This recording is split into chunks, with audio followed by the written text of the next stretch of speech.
estamos aquí entonces para dar inicio al conversatorio Seguridad, Migración y Energía, dimensiones de biopolítica y necropolítica.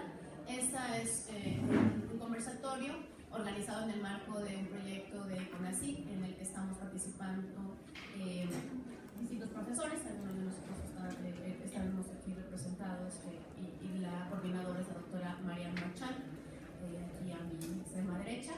Entonces, bueno, pues en esta ocasión el grupo de seguridad y de energía y un poco también los de migración vamos a estar participando en este conversatorio. El día de mañana será única y exclusivamente más sobre energía y el día de hoy más bien estamos hablando con el grupo sobre todo de seguridad.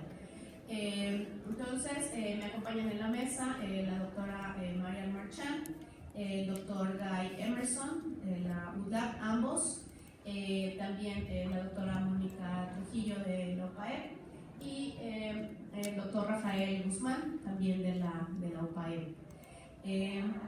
Vamos entonces a dar inicio a esta sesión.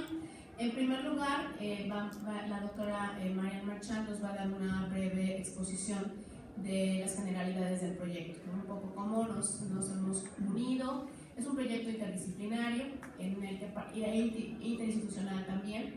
Entonces, desde distintos ámbitos estamos abordando asuntos de las ciudades, como ella nos explicará ya con un poco más de detalle. Adelante.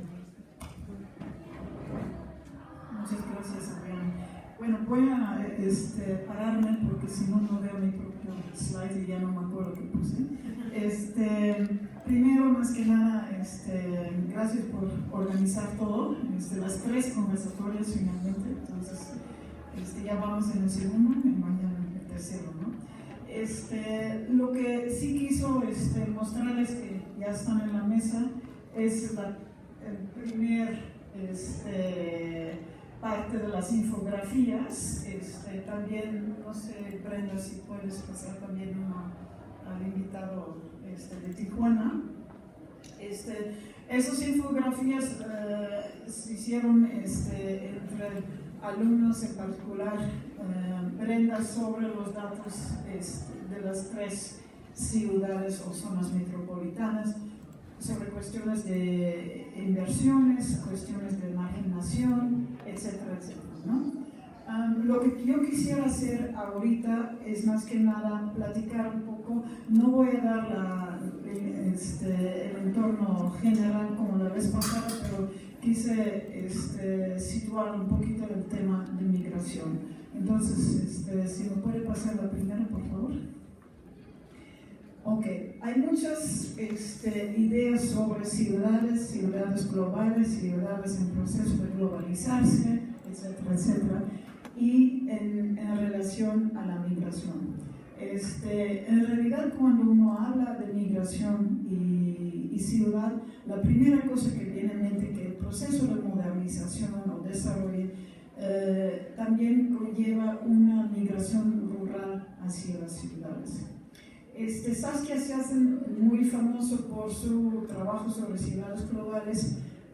Distinguió dos tipos de migración o migraciones, tipos de flujos migratorios.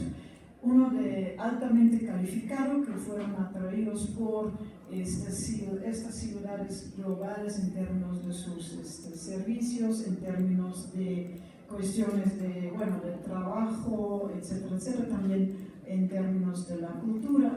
Y por otro lado, los menos calificados, ¿no? Es decir, el trabajo de mano de obra, a veces que viene muy informalmente o indocumentado a esas ciudades. El ejemplo par excellence es Nueva York, donde tenemos la gente muy altamente calificada, pero también tenemos lo que nosotros aquí en Puebla llamamos Puebla York, ¿no? Que son la gente que también trabaja en cuestiones de servicios, en la construcción, pero más bien en los restaurantes, en los hoteles, en la limpieza, etcétera, etcétera. Más recientemente, unos estudiosos, digamos, del sur global han trabajado más de un enfoque postcolonial acerca del concepto de ciudad global. Y dice que, bueno, en realidad son muy pocas ciudades que cumplen con todos los requisitos de la ciudad global, pero que hay muchas ciudades también en el sur global donde hay más urbanización que en el norte global.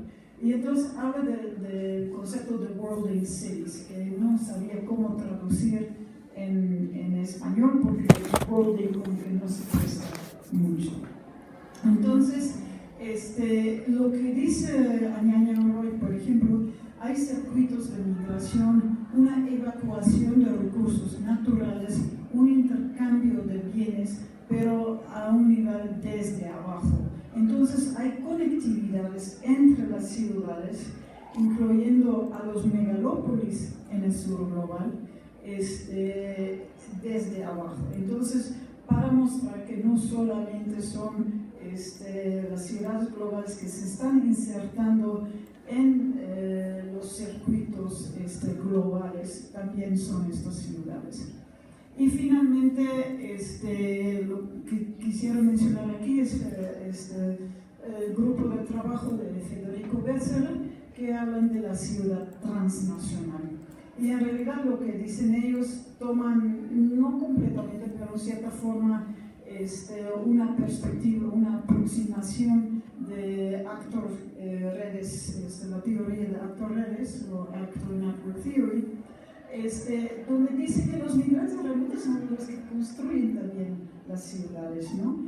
Que estas ciudades son literalmente construidas por los migrantes, pero también que ellos mismos contribuyen a la imagen, el imaginario de las mismas ciudades, pero que también las ciudades no necesariamente son contiguos.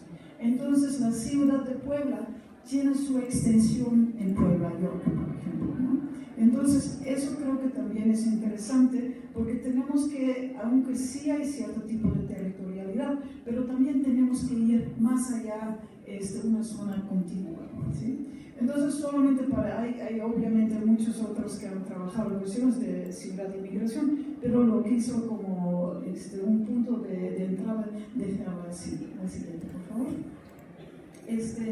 Ahora, en el caso de las zonas metropolitanas que hemos estudiado, Puebla, Tlaxcala, Monterrey y Tijuana, tenemos en los tres casos 4 tipos o categorías de migraciones internacionales.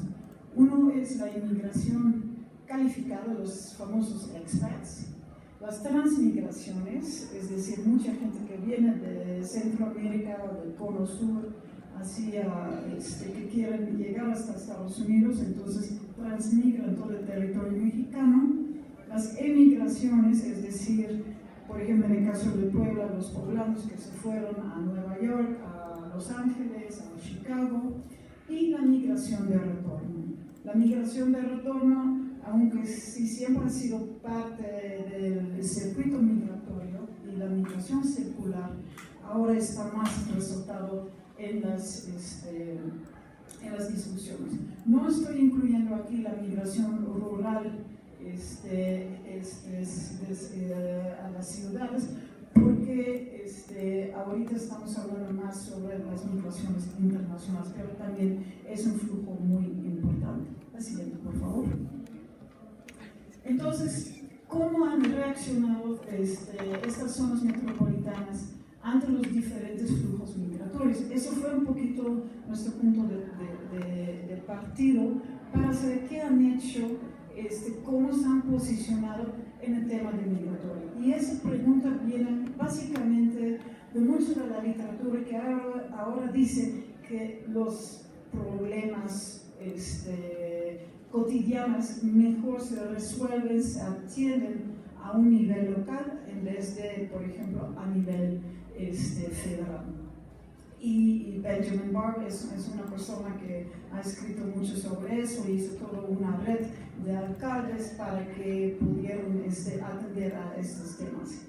Pero en el caso de migración, especialmente por ejemplo en el caso mexicano, la migración, y toda la legislación migratoria es a nivel federal.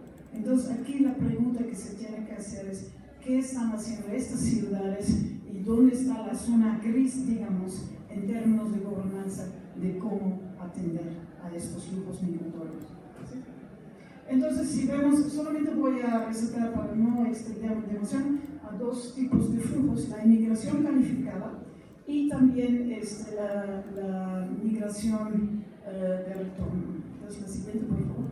Entonces, finalmente, porque creen, si lo creen o no, pero a nivel de ciudades, municipios, no es tan fácil encontrar información. Tuvimos que pasar por lo de Infomex para tener esa información, porque nos da a nivel de entidad o a nivel federal, pero no a nivel municipal.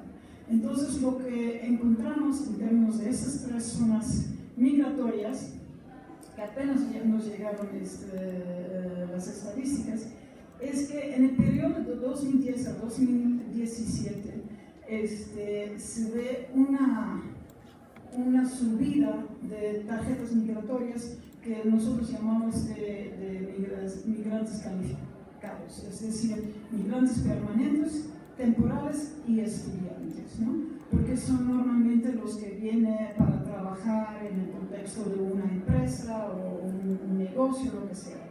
Entonces, Tijuana en realidad es el único que ha bajado desde 2013.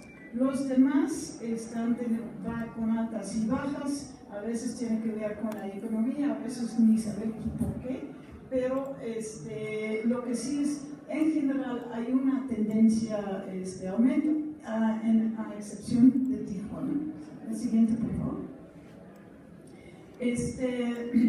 Entonces, si vemos cuántos hombres y mujeres, hay menos mujeres que hombres, pero siguen casi igual el patrón o las tendencias generales, con un auge en 2013 que todavía tenemos que ver por qué. Eso fue un auge, tal vez por un cambio también en la ley que se finalizó en ese año. Puede ser, porque los datos que nos dieron no reflejan si tiene que ver, por ejemplo, con reunificación familiar, si, por ejemplo, las mujeres y los hombres van por su propia cuenta, etcétera, etcétera.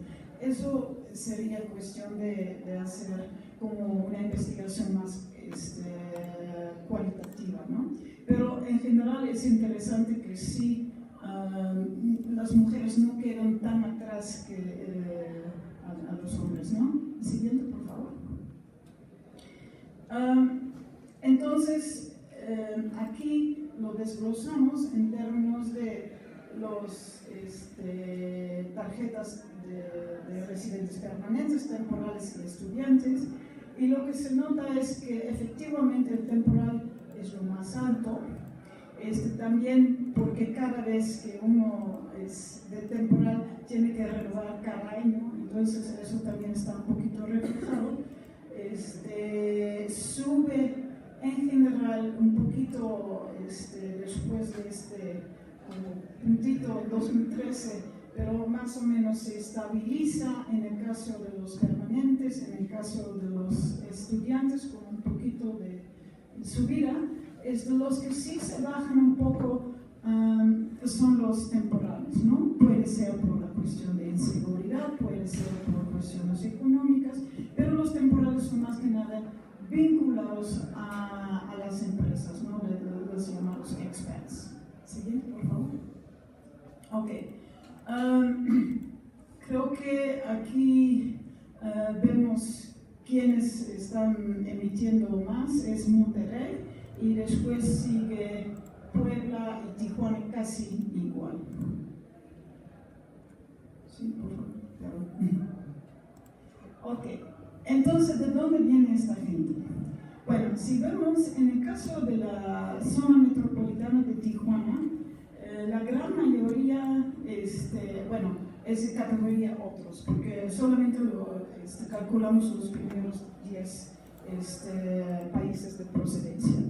Pero lo que vemos aquí es Estados Unidos todavía está en el primer lugar con 25%, sí, 25%, sí.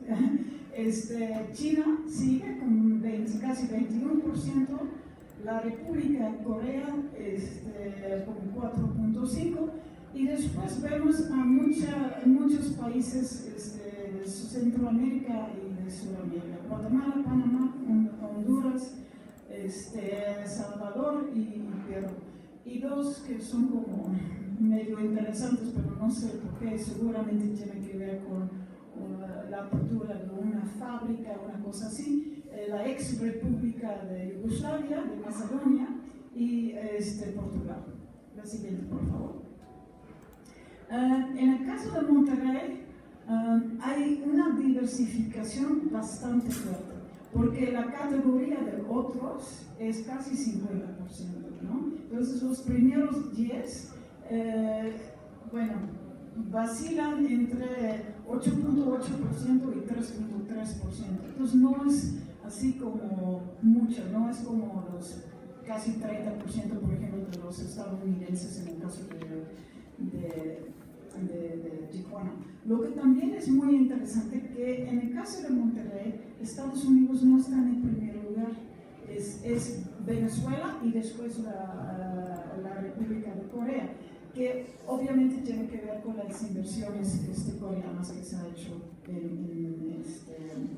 en el caso de Monterrey. Lo que sí también me interesa mucho es en los tres zonas metropolitanas hay mucha gente de otras partes de América Latina y de Centroamérica. Entonces también es algo interesante que los trabajadores calificados también vienen del sur global, ¿no? Es una migración sur-sur. El siguiente, por favor. Y en el caso de Puebla también hay una diversificación fuerte, con la categoría de otros a 45%, pero aquí, como todos que somos de aquí sabemos, Alemania sí la lleva por Volkswagen y por Audi, con unos casi 16%. Después viene la inmigración española, la americana, y después Colombia, Argentina, Venezuela y Cuba y Brasil, todos del Cono Sur, y unos coreanos que también son relacionados a las maquilas, ¿no? Por favor. Ok, entonces, ¿qué podemos ver en términos de migración de retorno? Ahora, en la literatura hay toda una distinción entre los que regresaron voluntariamente y que fueron retornados o repatriados por Estados Unidos. Las estadísticas que son más accesibles son los repatriados, entonces nos quedamos con ellos, ¿no? Entonces, en el caso de la repatriación de mexicanos de Estados Unidos, en los tres países se ve que sí hubo un auge, especialmente con Obama, que ahora sí se bajó, pero parece que ya se está aumentando de nuevo, y que Puebla ha tenido la gran mayoría de los retornados o de los repatriados. Entre hombres y mujeres también se puede notar que es el doble o más que el doble, a veces el triple, de los repatriados que son hombres en vez de mujeres, ¿no? Sí, la siguiente. Ok, para terminar, porque no sé cuánto tiempo tenemos y cuánto ¿cómo han atendido estas ciudades al tema de migración? En esa situación hemos platicado con mucha gente, entre otros, con el señor Metelos, y lo que bueno, eso es algo que apenas estoy como tratando de introducir, que hay tres modelos de gobernanza hacia diferentes flujos de migración. En el caso de Tijuana es el modelo concertado, en el caso de Puebla el modelo bifurcado, y en el caso de Monterrey el modelo desarticulado. Si puedes explicar la tabla, por favor, a ver si funciona. A ver si me reconoce, ¿no? Está pensando. mientras voy... no. Ok. Si puedes ir al USB. Yo creo que fue por... El nuevo archivo. Fue por el nuevo archivo, sí. Si vas a Globalopolis y tabla de gobernanza ciudades. Ok, si puedes hacerlo en pantalla completa, por favor.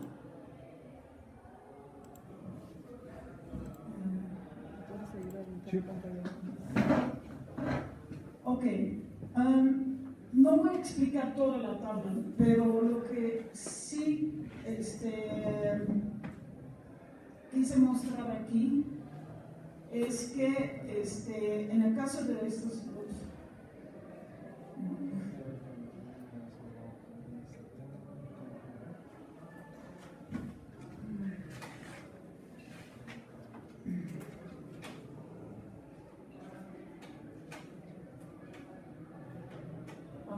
sí. Entonces, esos tres modelos lo que hacen es mostrar un poquito cómo en general las ciudades han atendido a la cuestión de la migración. Y en realidad lo que, si uno ve la penúltima columna, es la columna de gobernanza. Y entonces, por ejemplo, en el caso de Tijuana, lo que se nota es que hay diferentes actores que sí están como, al menos teniendo una discusión, tratando de hacer algo en conjunto para atender a los diferentes flujos, ¿no? En el caso de Puebla, tenemos una situación mucho más bifurcada. El gobierno estatal y municipal están muy metidos en atender a los migrantes poblanos, los que se van y los que regresan. Pero es el INAMI que está muy metido en la cuestión de securitización. Y entonces también la sociedad civil ha metido mucho énfasis en ese tema de los derechos humanos, etcétera, etcétera. Entonces hay como una bifurcación en términos de cómo atender a los migrantes. Hay una muy clara división entre cómo atendemos a los poblanos y a los demás, ¿no? En el caso de Monterrey, pues hasta que nos mencionaron en la sesión pasada, que hasta hay brigadas desde la ciudad que echan los migrantes de sus territorios municipales para encargarles a los otros municipios. No quieren saber nada. Cerraron la oficina de atención a migrantes, o el centro de la oficina de migrantes, como se llama allá. Entonces, realmente hay una desatención muy fuerte por el gobierno federal, estatal y por el gobierno municipal. Lo que sí se nota es que también al mismo momento hay una securitización de los migrantes, en particular los transmigrantes. Pues si puedes cerrar aquí revisada la presentación, por favor. Y en la siguiente.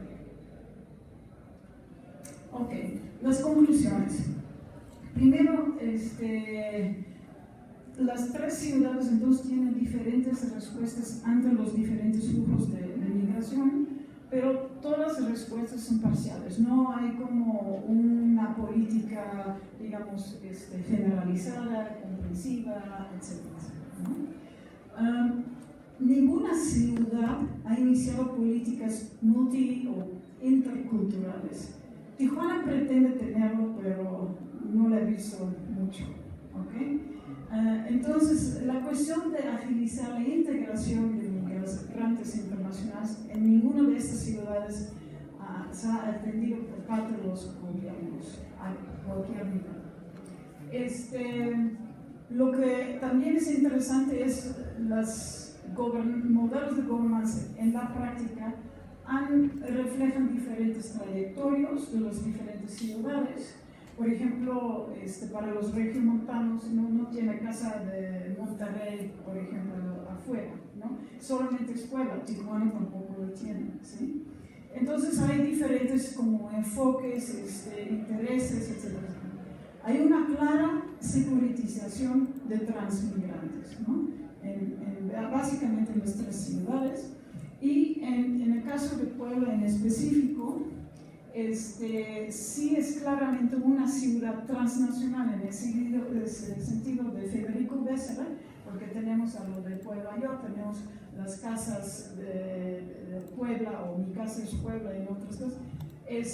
Y esa ciudad transnacional realmente está aumentado o reforzado por los gobernantes estatales y municipales. Bueno, con eso lo dejo. Muchas gracias.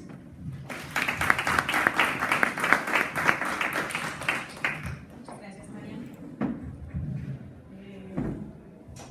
Entonces pasaríamos ahora a escuchar al profesor Lai Emerson.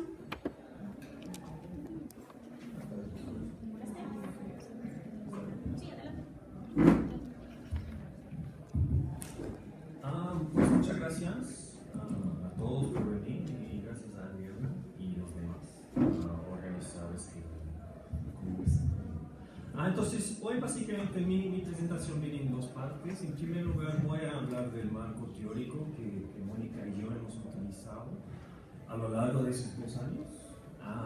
Y finalmente voy a aplicar ese modelo, si quieren, ese marco mejor, a 2 casos, el caso de Puebla y el caso de Tijuana, ambos brevemente. Gracias. Entonces, con respecto al marco teórico, lo que vemos es que hay en realidad 2 tendencias con respecto al concepto de la seguridad ciudadana. Una es más local, o si quieren regional, es decir, viene de América Latina, mientras otro es más internacional, es decir, viene del norte global.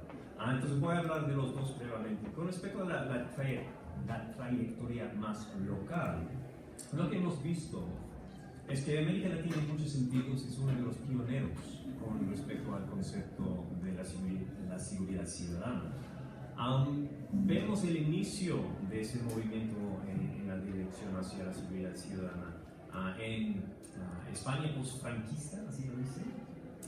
Sin embargo, en América Latina, con un propósito de superar las cicatrices de las distintas dictaduras en los años 80, 90, lo que vemos en los años 80 y 90 es precisamente un intento por parte de los gobiernos nuevamente democráticos y unos ONGs por todo el continente, por los 2 continentes, implementando políticas que tienen más un enfoque en la seguridad de sus ciudadanos en vez de la seguridad nacional. Entonces, analíticamente ese es un cambio importante, porque por la primera vez estamos pensando en la seguridad no desde la perspectiva del Estado, es decir, no desde la perspectiva del régimen, más bien desde la perspectiva de los ciudadanos. Entonces, analíticamente algo interesante estaba ocurriendo a partir de los años 90 en América Latina.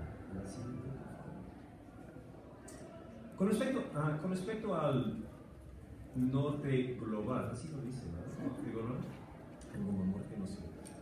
También vemos este enfoque, pero desde otra tendencia, es decir, vemos este interés en el individuo a partir de los ataques del 11 de septiembre de 2001 en Nueva York y Washington. Y lo interesante con respecto a estas políticas, y me refiero específicamente a 2 políticas, If You See Something, Say Something, que han establecido principalmente en Nueva York a partir de 2003, pero ahora por todos los Estados Unidos, y en Inglaterra y Gales, Say It, Sort It. Ambas políticas intentan asegurar la seguridad por medio del conducto del individuo. Es decir, por medio de esas políticas reconocen la casi imposibilidad de garantizar la seguridad del pueblo. Entonces estamos usando los ciudadanos para informantes hasta un punto. Es decir, ahora estamos securitizando la sociedad, el público, por medio de los mismos ciudadanos. Entonces lo que vemos en México, lo que vemos en los casos de Puebla, pues lo que veo en los casos de Puebla y Tijuana es precisamente esa tendencia. Entonces, si queremos ubicar esa tendencia en términos más teóricos, lo que vemos es precisamente los gobiernos están intentando superar la incertidumbre por medios ontológicos en vez de por medios epistemológicos. Es decir, en vez de establecer modelos para saber en realidad cuál está pasando, qué está pasando con respecto a la seguridad, estamos trabajando por medio de los ciudadanos. Ellos nos van a decir dónde están las zonas más riesgosas, ellos nos van a decir quiénes son las personas más peligrosas. Esta es la idea. Entonces, para resumir esta sección breve, la seguridad está operando por medio de los individuos, no necesariamente encima de ellos. Así, por favor. Ahora, si este es el concepto de la seguridad ciudadana, ¿dónde cabe con respecto a los marcos teóricos que vemos con respecto a la seguridad, o los estudios de seguridad? En primer lugar, podemos ubicarlo hasta un punto en la seguridad humana. La seguridad humana también tiene ese cambio en donde en vez de tener un enfoque tanto en la seguridad nacional de un país, vamos a tener un enfoque en los humanos, en los individuos. La gran diferencia, como ya sabemos, es que cuando hablamos de la seguridad humana, eso no necesariamente coincide con la seguridad ciudadana. Sobre todo cuando hablamos de Tijuana, hay una gran diferencia en la seguridad de los ciudadanos y la seguridad de los no ciudadanos. Entonces, desde el inicio tenemos que problematizar la seguridad humana, porque en realidad no estamos hablando de todos los individuos como si fueran iguales. Entonces, aunque adoptamos unos elementos de la seguridad humana, también tenemos que problematizarlo. Con respecto a esta problematización, también usamos, y tomando uno de los puntos claves del título de este conversatorio, también adoptamos unos elementos de la seguridad biopolítica. Y aquí la seguridad biopolítica, en pocas palabras, se centra en la construcción de la población y la construcción de los individuos por medio de las políticas de seguridad. Otra vez, esas políticas no operan encima de los individuos, más bien es una manera para descifrar y informar a los individuos. Y voy a hablar de eso con un poco más de detalle cuando hablo de ambos casos. Otro marco teórico que hemos implementado, y perdón por hablar tanto sobre el marco teórico, es dos conceptos que en realidad van de la mano, la gubernamentalidad y la responsabilización. La gubernamentalidad básicamente es, en vez de dirigir a los individuos, en vez de obligarlos a actuar en ciertas maneras, estos individuos están internalizando estas conductas apropiadas, en donde ellos se realizan su propio conducto en una manera que coincide con las expectativas del gobierno. Entonces vemos la internalización de estas ideas.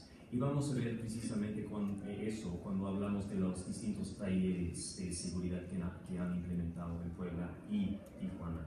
Y finalmente la construcción de unos sujetos, de unos ciudadanos quienes son responsables por su propia seguridad. Ese tiene todo que ver con esa tendencia dentro de la gubernamentalidad que es la responsabilización. Gracias.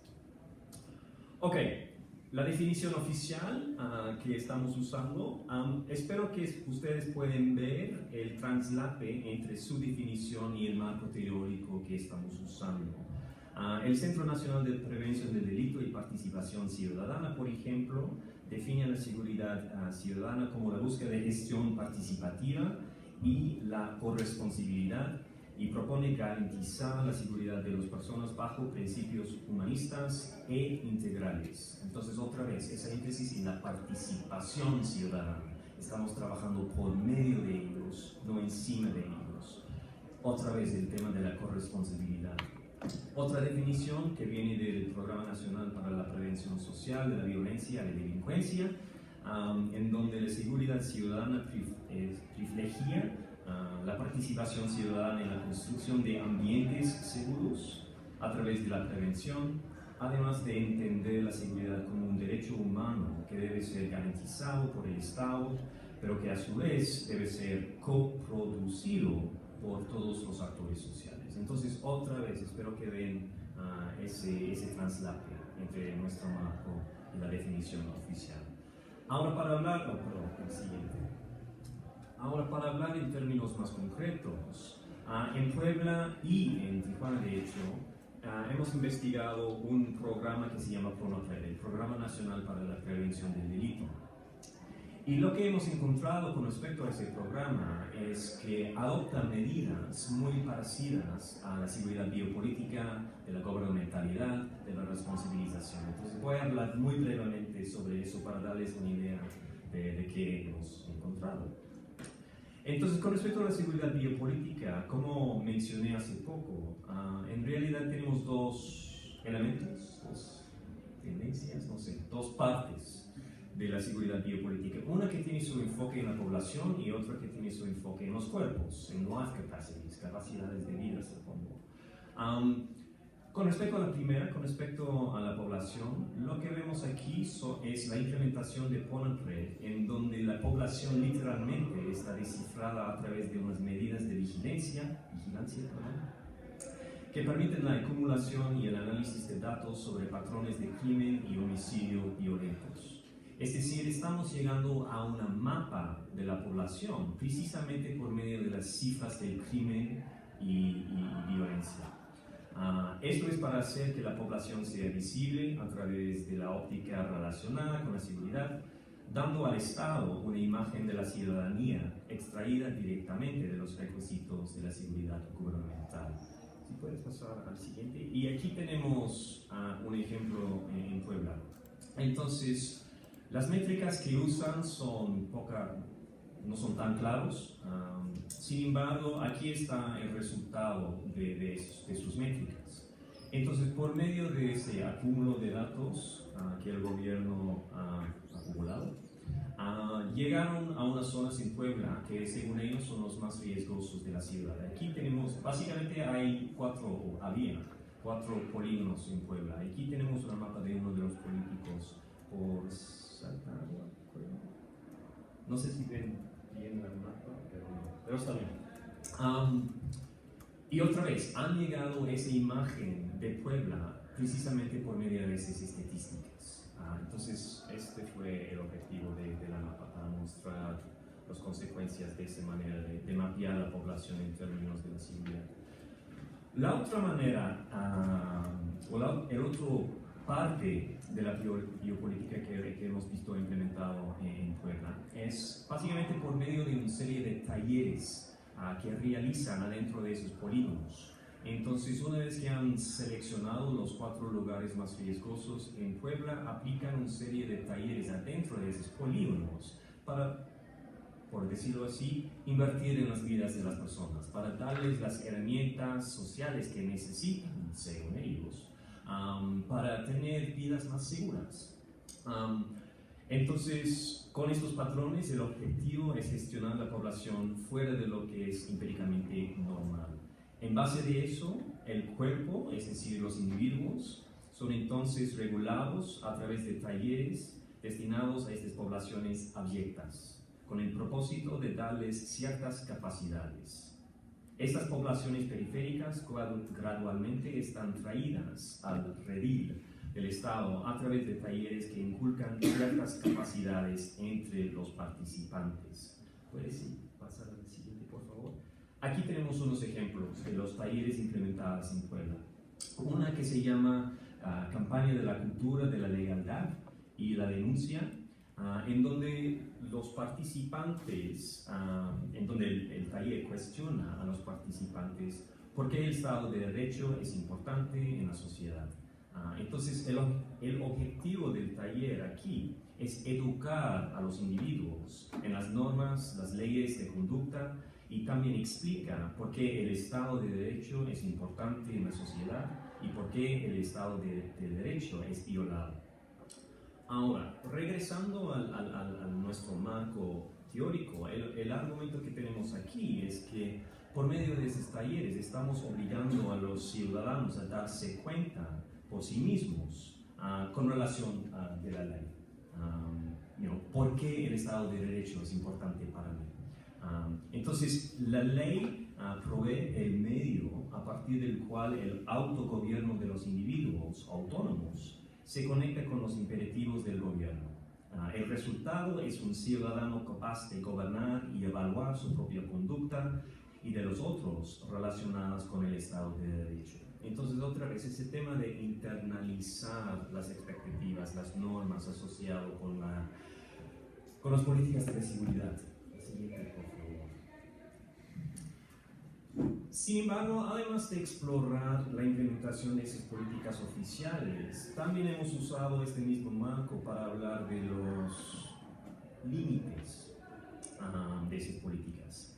Es decir, si los individuos, según los talleres de Pronapred, deberían internalizar unas normas asociadas con la seguridad que coinciden con sus propias expectativas, también lo que vemos en otras partes de Puebla es precisamente la internalización de algunas normas sobre una vida seguritizada, pero estas normas no coinciden para nada con las expectativas del gobierno. Entonces, ese nos da un ejemplo y nos obliga a empujar el marco teórico un poco en el sentido en que no solo podemos pensar en la internalización de las normas como si fueran normas al 100% vinculadas con el Estado. Vemos poblaciones en Puebla que están, sí, sin lugar a duda, internalizando unas normas, pero estas normas no tienen nada que ver con las expectativas del Estado. Al siguiente, por favor. En este contexto hemos hablado un poco de los linchamientos. Hasta un punto los linchamientos caben bien adentro de un marco teórico que tiene que ver con la responsabilización, con la gubernamentalidad, en el sentido en que vemos unos individuos que están responsables por su propia seguridad. También obviamente hay un problema aquí, porque no solo son responsables para su propia seguridad, están tomando la seguridad en sus propias manos.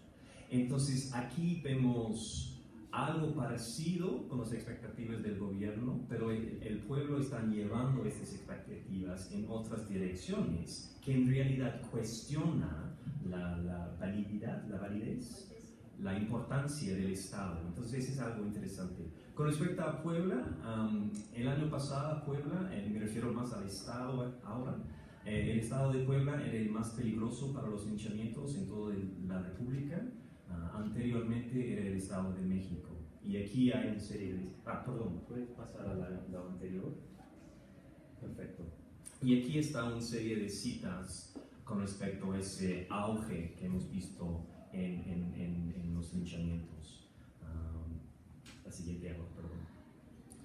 También hablando de los límites de la implementación de estas políticas en Puebla, hemos hecho un análisis más financiero, no sé, con respecto a cuáles son las empresas o las entidades, quizás mejor, que han realizado estos talleres en Puebla. Y aquí abajo, básicamente, me escuchan, ¿verdad? Voy a hablar un poco más alto. Aquí vemos una serie de las empresas que han realizado las políticas. Gracias.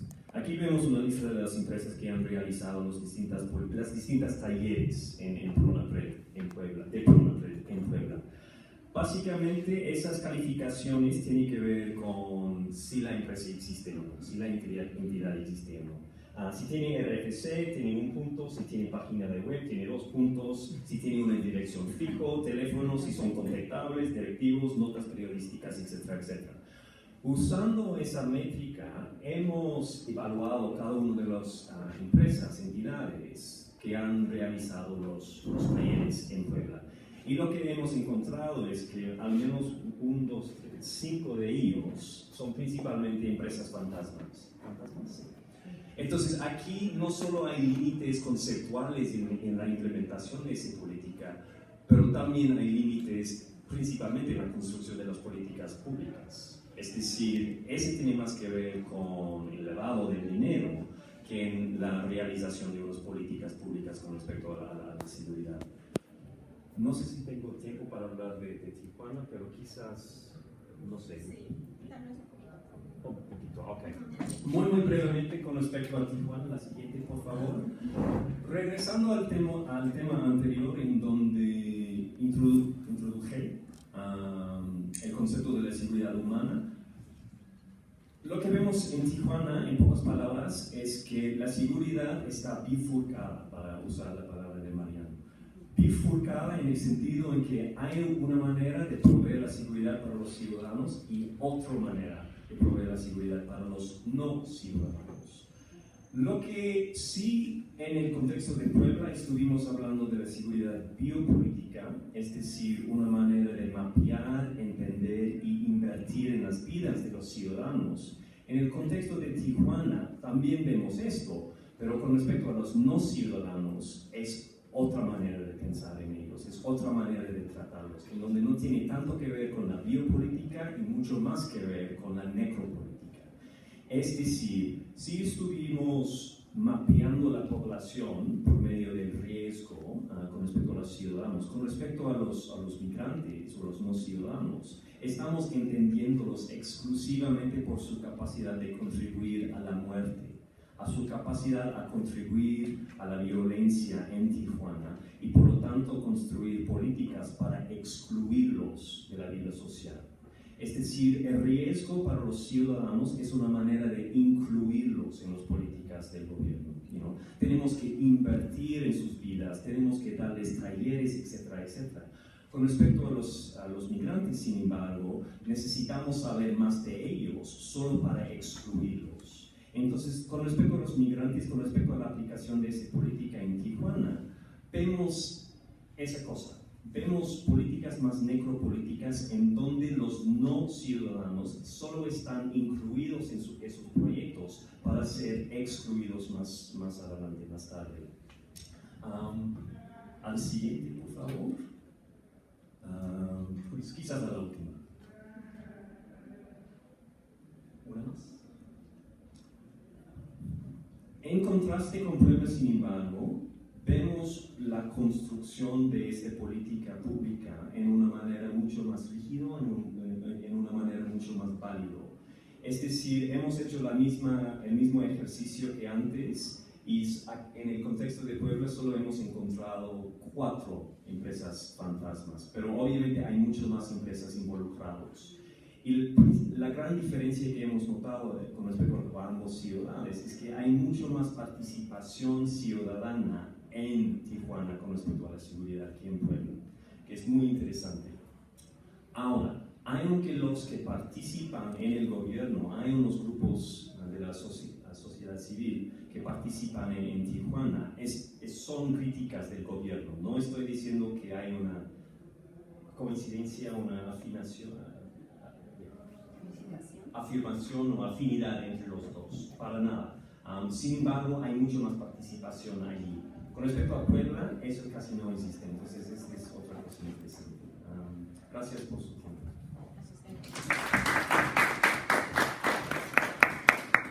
Entonces ahora pasaremos con la profesora Mónica. Gracias, buenos días, gracias a la Juan por recibirnos. Y bueno, una disculpa, me equivoqué de USB y no traje presentación, porque bueno, falla lo que uno les dice, suban a la red y luego bajen, ¿no? Ok, entonces por lo tanto les voy a tratar de platicar para que no sea todo leído, pues breve, para tratar de exponer parte de mi investigación, que como mencionó Guy, pues estuvimos trabajando seguridad, pero otra de las partes de los temas, aparte de energía que vamos a tener mañana, en el proyecto fue el de cultura. Entonces, con estas mismas reflexiones teóricas de seguridad ciudadana, que estuvimos Guy y yo trabajando desde el inicio del proyecto, y bueno, toda esta reflexión de seguridad humana, y bueno, un poco mi poder, pero trasladado a un nivel macro ciudad, es que yo realicé esta propuesta de investigación y que tiene que ver con el nexo entre seguridad y cultura. Básicamente, el argumento principal del trabajo es que la cultura no debe solo de utilizarse como un instrumento para atraer flujos de inversión, por ejemplo, información, servicios, todo lo que se habla cuando se habla de una ciudad global, específicamente emergente, que ya lo planteó Marianne, por donde vamos, entonces ya no, claro, sino que esta cuestión de cultura podría servir en otros términos para hacer ciudades emergentes más integrales, más abiertas, etcétera, pero ahorita quizá vayamos a entender esto. Voy a poner, igual que Guy, voy a poner unos puntos teóricos y al final, bueno, trataré de concretar y unir. Para empezar, una primera reflexión sería sobre lo que se dice de ciudades globales en general y con la cuestión de la seguridad. Y hay dos foros interesantes que se hicieron una discusión en 2007 en donde ya planteaban cuáles son los riesgos para una seguridad global, y entre ellas estaba la seguridad, que también, por cierto, ONU Habitat lo dice. Y llegaron a varias conclusiones. Primero, que es pues importante considerar este rubro para la competitividad de las ciudades globales, que es la razón de ser de alguna manera. Y la segunda es que decían, bueno, la verdad es que en este tipo de ciudades hay dos cuestiones interesantes y que hay que tener en cuenta. Primero, uno, los desastres naturales, pero bueno, eso ya quizá mañana hablarán un poco más con medio ambiente y energía. Y la segunda es un interesante que dice que podrían ocasionar fragmentación de la infraestructura social con problemas que no se ven hasta que suceden. Y entonces, en este sentido, es donde va esta reflexión del nexo entre seguridad y cultura. Para aterrizar primero en América Latina, de repente es muy difícil encontrar datos específicos, como comentaba Mariana, y eso lo voy a ver a lo largo de este capítulo. El Latinobarómetro nos destaca que en la región los problemas precisamente que están relacionados con estas amenazas, que quizá están ahí en datos, pero no las queramos ver como ciudades, son entre pobres y ricos, empresarios y trabajadores, empleados y desempleados, personas de distintas razas, nacionales y extranjeros. Estos dos datos son muy interesantes con respecto a lo que trabajan Mariana y Adriana, migración, y lo que decía acá de los ciudadanos o los no ciudadanos, ¿no? Entonces hay algunos autores que dicen que, sobre todo pensando en estas ciudades globales consolidadas, que tener seguridad genera un círculo virtuoso, ¿sí? Que la prosperidad ayuda a tener mayores progresos en seguridad, es decir, fuerzas policiales, entrenadas, equipadas, que tienen mucho que ver con estas políticas de seguridad ciudadana de mano dura, ¿sí? Y que esto a su vez genera confianza en los inversionistas. Entonces van a venir, y entonces más progreso, y entonces así sucesivamente. Pero la verdad es que hablan de ciertas ciudades globales desarrolladas, y algunas de nivel medio, como quizás Singapur, Dubái, pero en realidad esto aplica para América Latina, para África, para Asia, bueno, algunos países de Asia.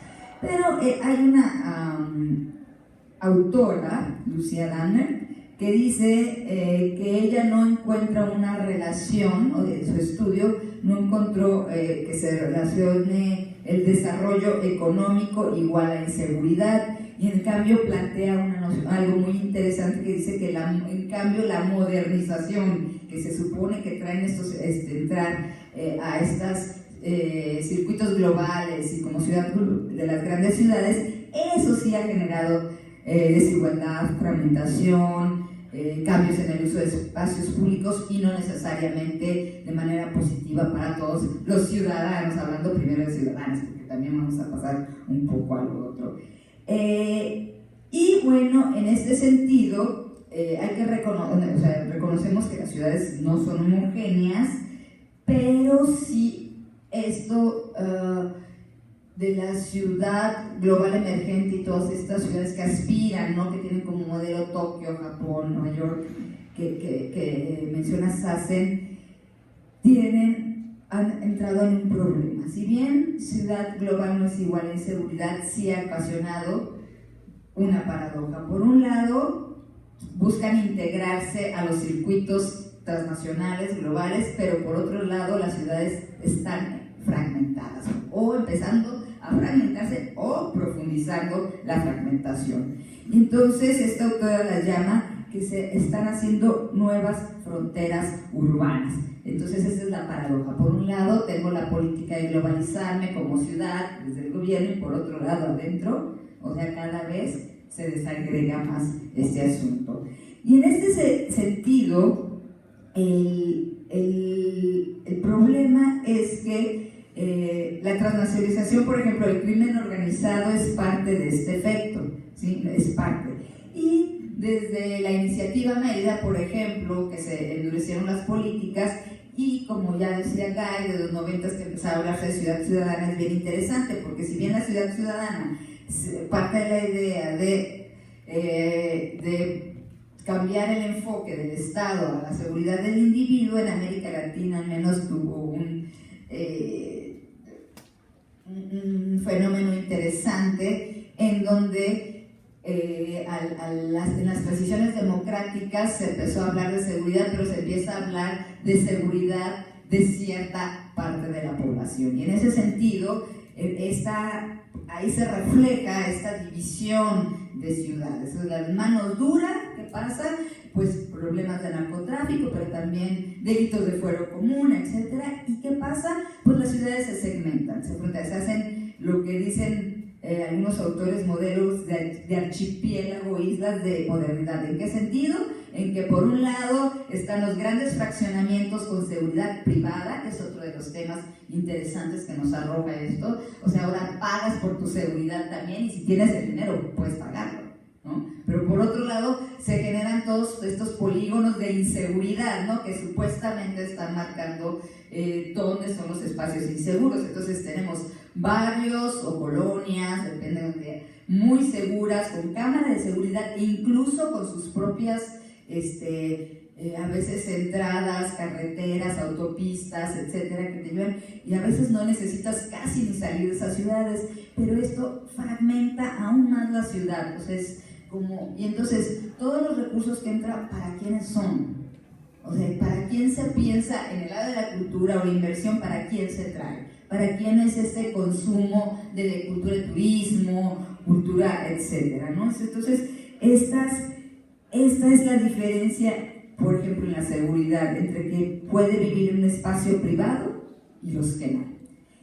Y bueno, en ese sentido, las políticas de seguridad ciudadana se han entendido en ese... O sea, bueno, y este ha sido un problema porque ha fragmentado más aún la ciudad. Hay dos, esta separación en general, pero también en los mismos polígonos de inseguridad, que es a donde siempre se van todas las políticas de lo que se supone la reconstrucción del tejido social, porque la delincuencia o la inseguridad está aumentando, ¿no? Y es bien interesante porque ha generado ciertas políticas que quizá voy a terminar con mi caso y quizá me regrese después a la propuesta. Estuve observando dos casos en Tijuana y en Monterrey, que precisamente a partir de que se identifican estos polígonos de inseguridad, un programa que es el quinto pilar de la iniciativa Mérida, que dice que hay que ayudar también a reconstruir tejido social, plantea el programa de prevención, ¿no? Y entonces en Monterrey hay varias colonias, pero en una fue la colonia Alianza, que yo encontré que es donde hicieron el estudio para ver qué se podía hacer para cambiar la situación de los ciudadanos de esa colonia, y en Tijuana fue la colonia de Camino Verde.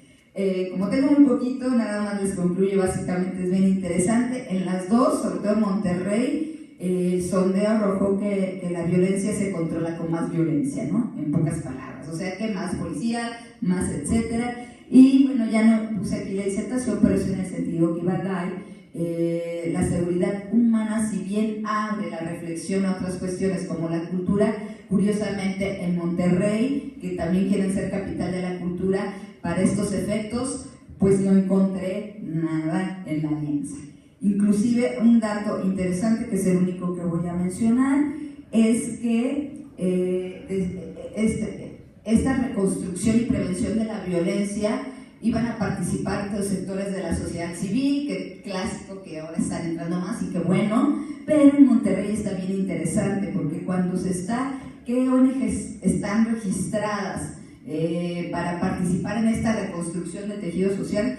Encontré, están de 357 por rubros específicos, solo hay 4 que se identifican que trabajan en violencia o prevención de la violencia, 3 de desarrollo, que básicamente se dirigen a indígenas, 1 de prevención, 1 de derechos humanos, 1 de migrantes y ninguna de cultura. Entonces es como la cultura, el deporte, etcétera, como tejido social y construcción, y no hay nada en Monterrey. En Tijuana, por la tradición quizá migratoria, eso, encontré más unos programas impresionantes de cultura, pero también está esta idea de generar más violencia en algunos de sus habitantes, y también en las dos, ya nos comentaba Mariana al principio, hay un gran flujo migratorio, pero no hay algo que nos indique si ahí viven en las mismas polígonos de inseguridad, viven los migrantes. Y entonces es bien interesante porque no hay ese dato, pero es muy probable, como dice Guy, que ahí empiezan los no ciudadanos. Entonces se complejiza más. Por un lado tenemos ciudadanos de primera y de segunda clase en las ciudades cerradas, y por otro lado no ciudadanos que no están seguramente por la falta de recursos, etcétera, van a vivir a esos polígonos de inseguridad y se vuelven inseguros para los mismos ciudadanos de segunda clase. Entonces se vuelve mucho más complejo, y quizá no haya datos específicos, pero sí hay unos datos de la encuesta de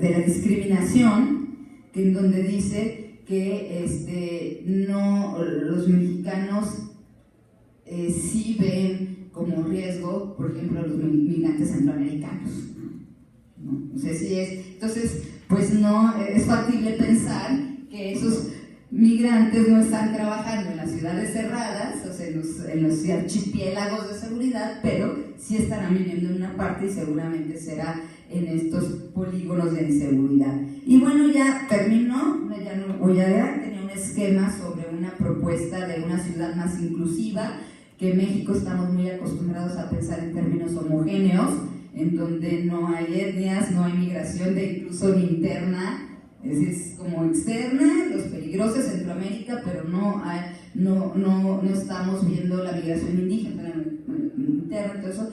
Entonces la propuesta es un poco, es algo que viene con seguridad más inclusiva, y que lo vemos muy lejos en países como Canadá, apostando a la multiculturalidad, pero en México no lo vemos de esa manera. O sea, estamos viendo la cultura nada más con estos términos de turismo, etcétera, y para hacer ciudades mucho más atractivas, y ojo con lo que decía en el principio, ¿no? A lo mejor son problemas que tenemos que resolver porque nos pueden reventar, porque sí, está sucediendo, cada vez somos ciudades más diversas, etcétera, en muchos sentidos, y gracias porque ya...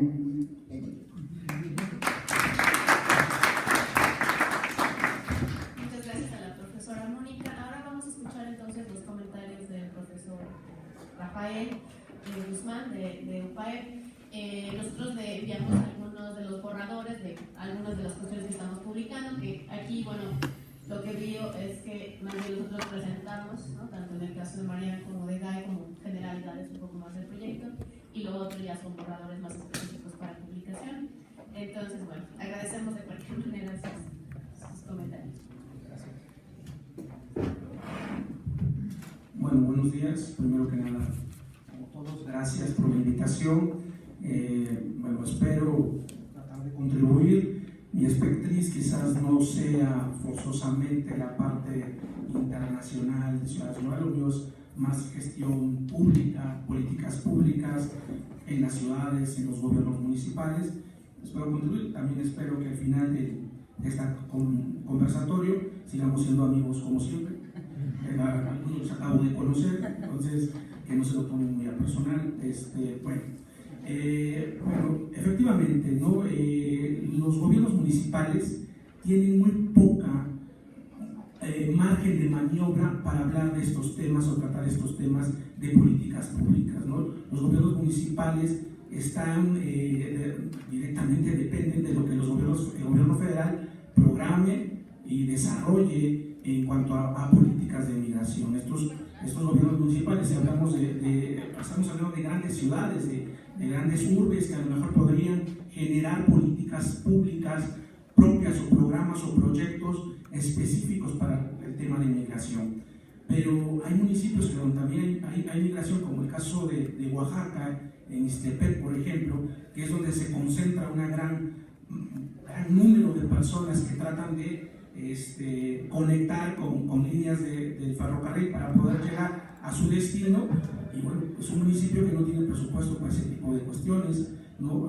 Lo que hay son organizaciones no gubernamentales que tratan de hacer a veces labores que no les competen, ¿no? Tratan de sustituir en algunos casos la labor propia del gobierno municipal, ¿no? ¿Y a qué me refiero con esta parte, no? Me refiero a que muchas veces son los que dan la protección al migrante, ¿no? Cuando debería de ser el gobierno, porque la Constitución Política de los Estados Unidos Mexicanos dice que cualquier persona que transite o que esté dentro del territorio mexicano tiene y debe de gozar las mismas garantías que cualquier ciudadano, pero en la práctica eso es totalmente diferente. Entonces, pues efectivamente las políticas públicas en estos gobiernos, en estas pequeñas ciudades, ¿no? Que aunque ahora con este tema de las ciudades globales, todos los gobiernos, tanto del sur, específicamente los del sur, quieren ser ciudades, ¿no? ¿Y por qué? Bueno, porque la tendencia es hacia allá, ¿no? Entonces, si ellos son ciudades, yo también quiero ser ciudad. Y creo que hay que tomar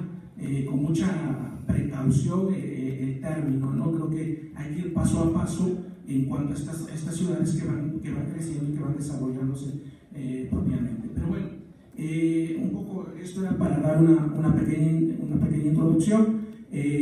Yo tengo algunas preguntas muy específicas para el proyecto. Principalmente el buscar este tema de la política pública. Decimos mucho nosotros los que nos dedicamos a diseñar políticas públicas o a tratar de mejorar pues en términos sociales, ¿qué es una política pública? Hay que definir qué es una política pública, ¿no? Porque el término es muy amplio. Ustedes hoy en día escuchan en los discursos políticos el tema de política pública y pareciera que el presidente municipal o el gobernador se vaya a parar a un parque, estamos hablando ya de una política pública, y no es así, ¿no? La política pública es algo mucho más complejo. La política pública requiere un dinamismo institucional, ¿no? Que debe de abarcar a los 3 niveles de gobierno. Entonces hay que hacer un análisis. Yo diría que en el proyecto hago en falta un análisis de qué debemos de entender los que leemos todos estos resultados o esta expectativa sobre política pública, ¿no?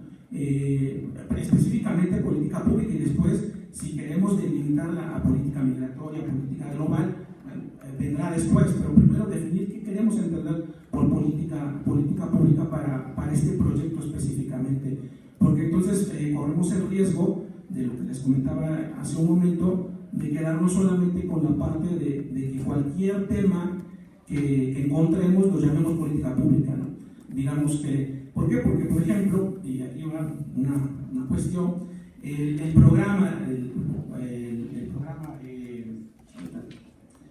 PRONAPRED, por ejemplo, es un programa, no es una política pública, es un programa que está engarzado a diferentes ámbitos del gobierno, ¿no? Que tratan precisamente, en un primer sentido, prevenir el delito, ¿no? Pero no es la política pública. La política pública es migración, esa es la política pública. El tema es que hay muy pocos programas que tratan, ¿no? O tratan de coadyuvar a mejorar la calidad de tránsito de estas poblaciones o de estos flujos migratorios, ¿no? Eso quizás también tendríamos que analizar y definir y precisar a qué flujos migratorios nos queremos referir.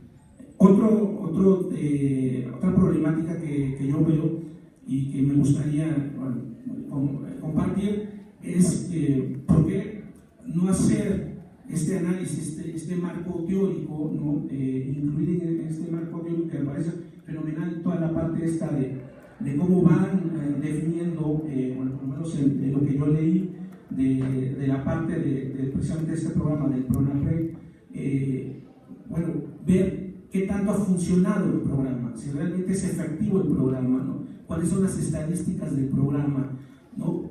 Y después de ello, aventurarse quizás en una propuesta mucho más técnica sobre qué vendría si es que falla o no está cumpliendo los objetivos que dice que tiene que cumplir, independientemente de la crítica que le podamos hacer, ¿no?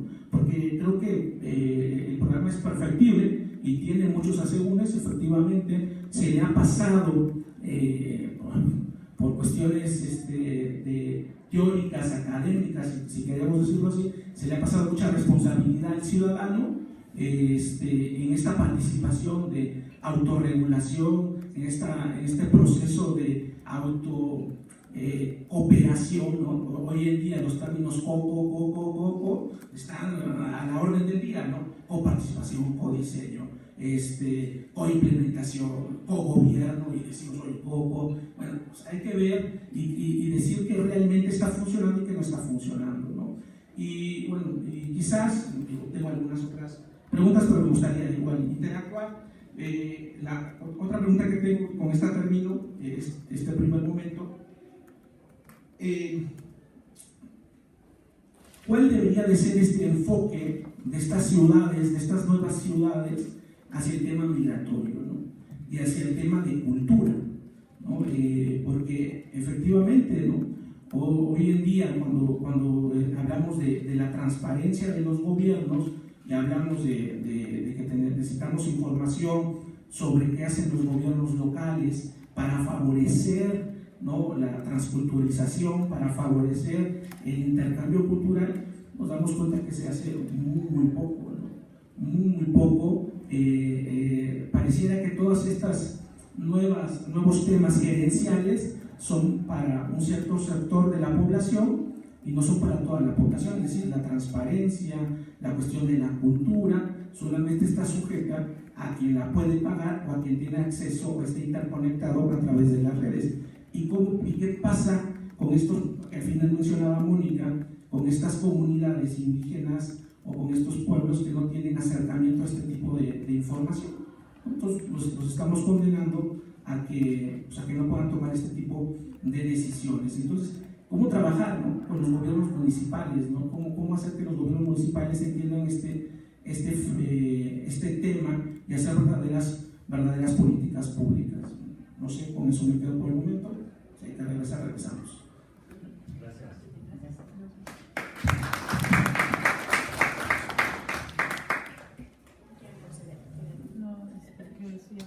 Sí, mejor abrimos el foro, si alguno de ustedes tiene alguna pregunta o comentario, para que les pasemos el micrófono.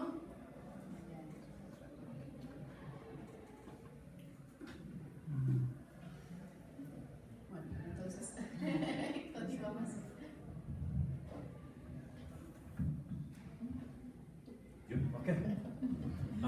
Pues muchas gracias por las preguntas y por la clarificación con respecto a la construcción de la diferencia entre las políticas públicas y los programas. Con respecto al papel de los gobiernos municipales adentro del programa, básicamente ellos eligen cuáles son los talleres, cuáles son las medidas que implementan adentro de esos polígonos.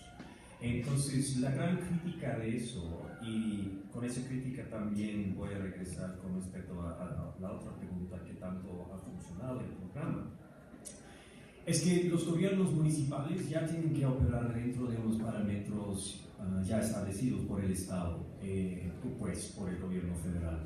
Entonces, obviamente se limita mucho su espacio de maniobra. ¿Sí? ¿Tiene sentido? Entonces, otra vez vemos con respecto a la seguridad no es una conversación tanto entre lo local y lo federal, más bien es un monólogo muy centralista desde el gobierno federal hacia lo local, en donde ellos básicamente, como dije, tienen que operar dentro de unos parámetros ya establecidos. Y eso es algo interesante con respecto a, no sé si es la construcción de políticas públicas o lo que sea, pero la construcción de unas medidas del Estado. Porque creo que en los últimos 20, 30 años, no solo en México, sino también en Australia, hemos visto una tendencia hacia la descentralización, sea en términos más económicos o más políticos. El poder se ha descentralizado a lo largo de ese periodo. Sin embargo, con respecto a la seguridad, hemos visto la inversión de eso. Es decir, yo diría que hemos visto aún más descentralización del poder con respecto a la construcción de unas medidas de seguridad. Entonces eso es algo interesante, en donde estamos reduciendo el papel de los gobiernos municipales en la construcción de medidas de seguridad. Estoy intentando evitar la palabra políticas públicas, porque obviamente no sé qué significa. Entonces, esa palabra que mencionaste, me encantó ese comentario. ¿Y qué tanto ha funcionado estos corresponsabilidad, coparticipación, etcétera, etcétera?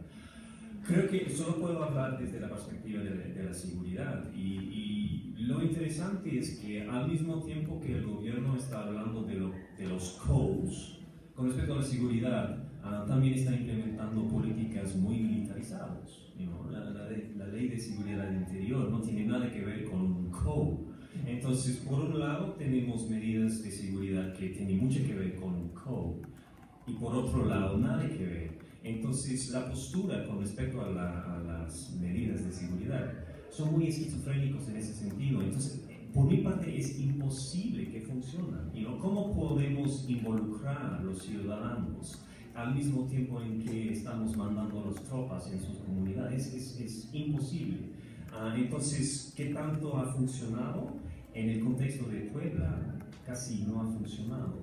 Es decir, cuando vemos la participación ciudadana en esas medidas, cuando hay realidad han implementado esas medidas, las consecuencias son muy variadas y usualmente esas consecuencias, esos resultados, no caben adentro de las expectativas del Estado. Entonces, quizás por eso el programa terminó un año antes que fue previsto. Entonces, ese sería mi respuesta, pero muchas gracias por los comentarios. Bueno, efectivamente, ¿no? Cuando hablamos de gobierno municipal, parece, por definición, y hablamos de este proceso de autonomía, la teoría nos dice que todo debe ir al proceso de descentralización, desconcentración, desregulación, pero en la práctica esto no está sucediendo, ¿no? Las políticas federales o las políticas nacionales no coinciden o no son vinculantes con los gobiernos municipales. Entonces, lo que tenemos son a gobiernos acotados. Creo que tenemos gobiernos acotados que muy difícilmente pueden desarrollar estas políticas. Y si a eso le agregamos que muchos de estos gobiernos, que no es el caso de los del estudio del análisis, pero me refiero a los 2.300 y tantos municipios que hay en México, el 80% no tiene la capacidad financiera, estructural y de recursos humanos para desarrollar políticas públicas, ¿no? Porque para poder desarrollar políticas públicas propias, no me refiero a programas que se bajan a nivel federal y se aterrizan en los gobiernos locales, sino me refiero a programas propios que los gobiernos implementen para generar una mínima convivencia social. Difícilmente lo logran por esta falta de carencia de estructura, financiamiento, ¿no? Y la poca autonomía que tienen, ¿no? Al desarrollar estas políticas públicas. Un poco para complementar lo que decía.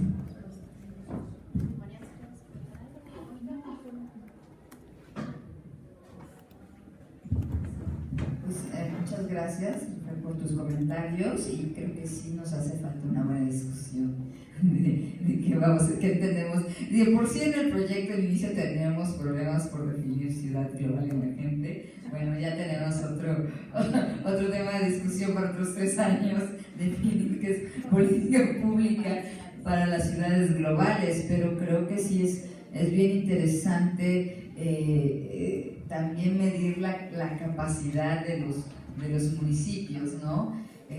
Porque, bueno, yo lo veo en cultura, para empezar, es bien difícil de definir qué es cultura, ¿no? O sea, en el caso, y más definir qué es reconstrucción del tejido social.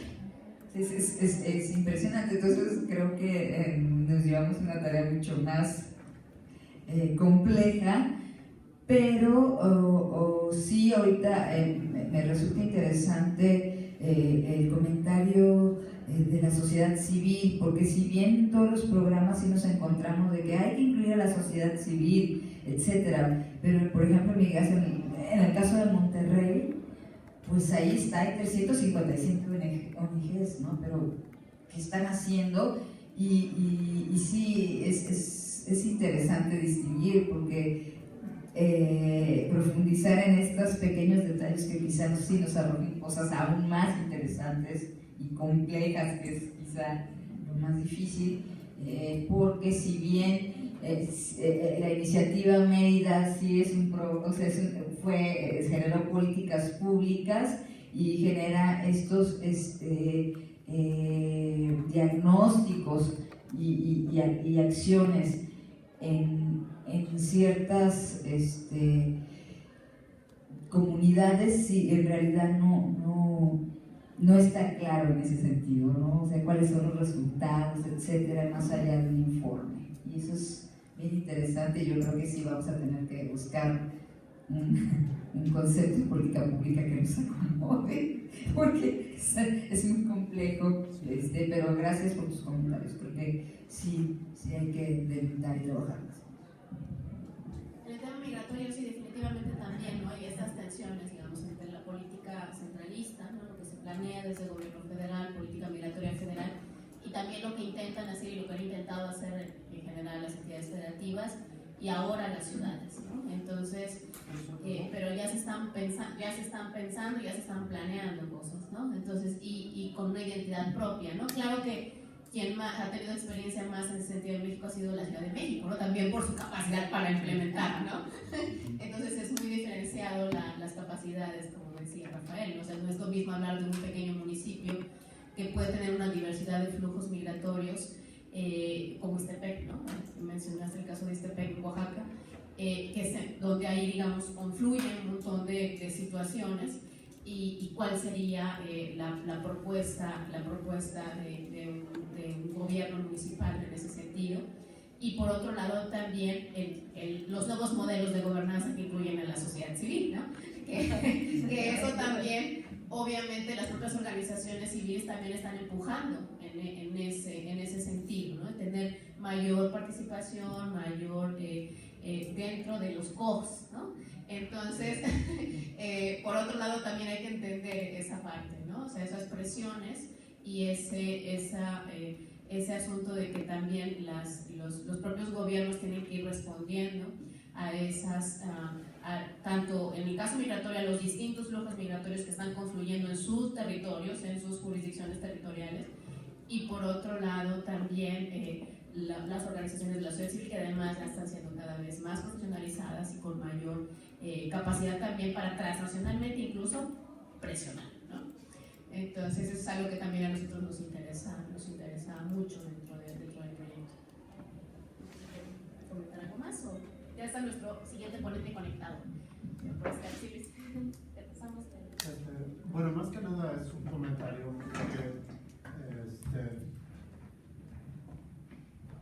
quisiera empezar por una cuestión micro y luego macro, ¿no? Porque hay que hablar que México, en el concepto de seguridad y seguridad urbana, o sea, digamos, somos relativamente nuevos, ¿no? O sea, creo que Guy en una ocasión lo expuso bastante claro, ¿no? Donde ya era un debate rebasado en otros países, ¿no? En ese tenor, la seguridad pública se ha convertido en una seguridad ciudadana y de individuos. Yo recuerdo en aquella ocasión, cuando hacía mis estudios con respecto a la iniciativa Mérida, que mucha política por parte de Estados Unidos era pedirle al gobierno mexicano, al gobierno de Calderón, que tuviera programas y políticas públicas de atención ciudadana para la seguridad. Estamos hablando del 2008-2009. Se va Calderón y ¿quién llegó? Peña Nieto. A Peña Nieto le toca entonces dar una respuesta. Y ahí vamos a la cuestión de una definición. No estoy diciendo que esta sea la definición la más clara y la mejor con respecto a políticas públicas. Yo recuerdo de los teóricos en materia de políticas públicas que dicen es la respuesta del Estado ante una problemática que surge en algún contexto, coyuntura dentro de la ciudadanía. Al que sea. Puede ser agua, medio ambiente, seguridad, lo que sea, ¿no? ¿Qué estaba haciendo el gobierno de Peña Nieto? El gobierno de Peña Nieto estaba por parte del presupuesto que se aprueba en Estados Unidos, que es una partida que nosotros conocemos como la iniciativa Mérida, pero no, allá no es iniciativa Mérida, allá es una partida presupuestal. Le dijeron al gobierno de Peña Nieto, tienes que tener programas de atención ciudadana para la seguridad. Eso es una política pública, porque tú estás dando una respuesta a un problema que, como tú lo comparaste, ¿no? Puebla y Tijuana difieren de su seguridad. Nunca va a haber dos estados, dos municipios que tengan el mismo problema de seguridad. Nunca. En ninguna parte del mundo. Y eso creo que ya lo habíamos contado en una ocasión. Se crea el programa. Yo recuerdo dos estudios que hay en la UNAM con respecto a la crítica del PRONAPED. Centralmente, decían, PRONAPED nació muerto. ¿Por qué nació muerto? Porque precisamente no está atendiendo el problema de raíz de la seguridad ciudadana. No es lo mismo la seguridad ciudadana de Michoacán que la de Puebla o que la de Tijuana.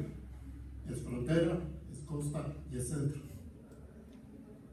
Por eso nace este programa muerto. Yo recuerdo el estudio de la UNAM que se presentó en un seminario de seguridad y el chico dijo, este programa carece de esto, y una de las bases fundamentales era que no atendía la problemática de raíz. Segunda característica del programa, terminó antes, como tú dices, ¿no? Antes de tiempo. ¿Por qué? Porque tenemos un problema de violación de derechos humanos. Es decir, la práctica con respecto al PRONAPED es que las instituciones de seguridad encargadas de promover el programa no están adiestradas ni capacitadas. Es decir, lo que mencionó, ¿no? No es lo mismo un municipio de cada Puebla que un municipio en cualquier otra parte del país, que no tiene, pues, obviamente, personal, infraestructura. El sureste mexicano, se les olvida el sureste mexicano. O sea, no es lo mismo Tapachula, Chiapas, que el estado de Puebla, que Tijuana. Entonces, el PRONAPED, digo, no me voy a extender mucho de esto. Yo recuerdo que esas fueron las dos críticas muy importantes que se les hizo a esos estudios. Lo que tú estás comentando sí es cierto, o sea, realmente fue de prevención, pero yo recuerdo que más que nada fue la respuesta a las presiones de Estados Unidos que se daban a través del financiamiento de la iniciativa Mérida. Porque nosotros carecíamos, nosotros analizamos antes del 2014, no teníamos ningún programa, ninguna política de Estado para atender la violencia y la seguridad de las personas. Ese era mi comentario.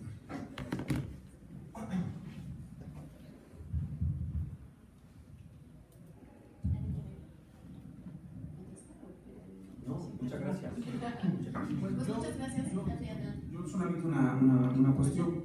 Híjole, no me gustaría entrar en una discusión teórica de lo que es una política pública. De hecho, la política pública es un instrumento complejo.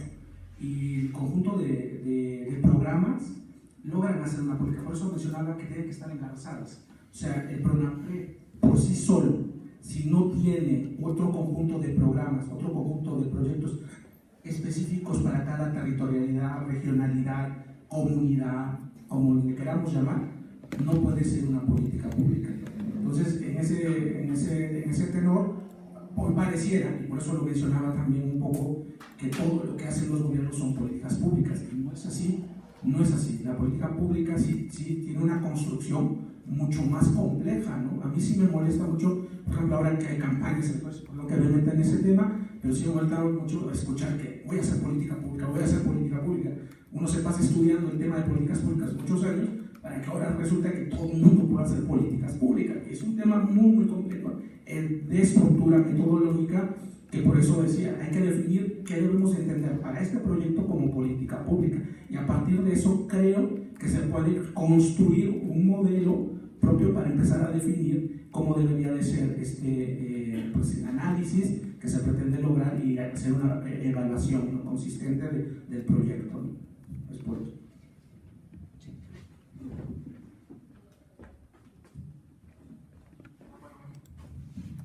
Antes que nada, yo felicito mucho a mis hermanos y mis hermanas de la mesa. Toca el tema de la seguridad.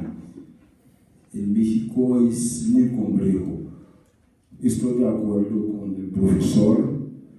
México es un país independiente, entre comillas, y sabemos muy bien la influencia que Estados Unidos tiene sobre México.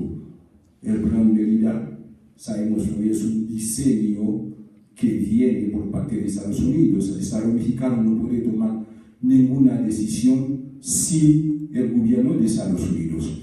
Para que un país tiene un plan de seguridad, necesita recibir orden de otro país. Por ejemplo, México es el país número 1 en América que tiene más agentes de la DEA, ¿vale? Más que Colombia.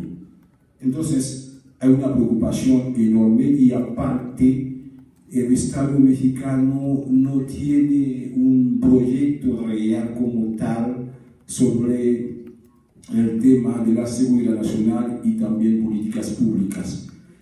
Hablar de políticas públicas, como mencionaba el profesor Rafael, necesita participación de los tres poderes, tanto el gobierno federal, estatal y municipal, 3 niveles, pero no hay coordinación, y también necesita una política de descentralización. Eso es un punto fundamental. Y para hablar de la participación de la sociedad civil, para que la sociedad civil participe en acción del Estado, necesita tener confianza. Y sabemos muy bien el crimen organizado, cómo está creciendo en nuestro país cuando tocamos la necropolítica. Cada día hay más violencia. El crimen organizado, hay infiltración, ¿no?, de los delincuentes adentro del aparato del Estado. Si tomamos referencia en el acuerdo del Tratado de Libre Comercio, la participación de México, Estados Unidos y Canadá sobre el tema de la seguridad, en comparación de Canadá, hay participación de los ciudadanos, hay confianza en las policías. Tenemos un Estado, hay policías mismos que están secuestrados por los ciudadanos. Entonces, la gente tiene miedo de denunciar. Sí, reconozco, hay un enorme esfuerzo por parte de la sociedad civil, pero falta la participación del Estado. Para que un Estado funcione muy bien, necesita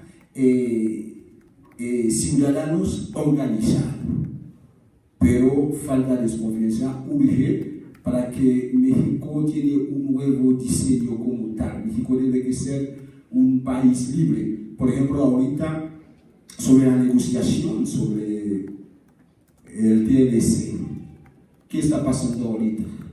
Falta casi 2 días porque no va a haber actividades en el Congreso de Estados Unidos. Entonces hay bastante presión fuerte de Estados Unidos sobre México en el tema de la seguridad interna, pero yo creo que también falta organizaciones. La sociedad civil no está exigiendo a los que están adentro del poder para rendir cuenta.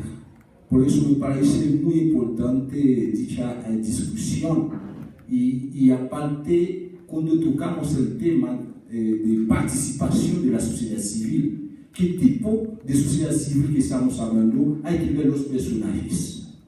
El propio sistema está creando sus propias organizaciones para crear confusión. Eso es un punto fundamental. Es un buen momento hoy en día para que este tipo de debate se entra más al fondo, adentro de las universidades y también afuera. Necesitamos dar espacios a los responsables de las organizaciones y sociales. Hoy en día yo puedo decir hay un miedo enorme, urge para que México tiene un verdadero diseño sobre el tema de la seguridad. Lo que tenemos ahorita no sirve para nada.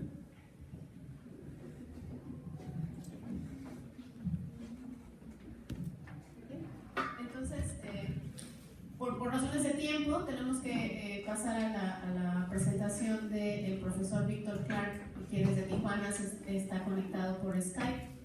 Entonces les pido si dejamos el espacio libre para que puedan conectarse aquí.